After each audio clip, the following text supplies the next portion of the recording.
Hi, what's up mga Lods? Magandang araw sa lahat dyan. Alam mo mga Lods, alam nyo ano yung hawak-hawak ko mga Lods? Nakabalot lang siya mga Lods, pero ano to? Flowers, knocks. No?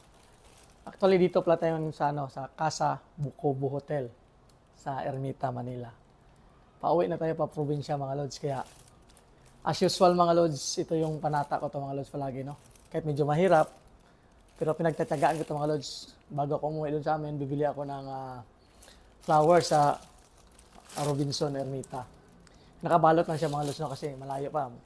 Galing dito, papunta pa kami ng airport. Tapos, siyempre, magpi-plane pa, papunta Butuan City.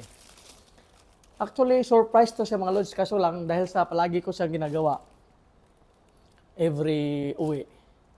Parang hindi siya naging surprise, pero at least, hindi pa rin niya alam.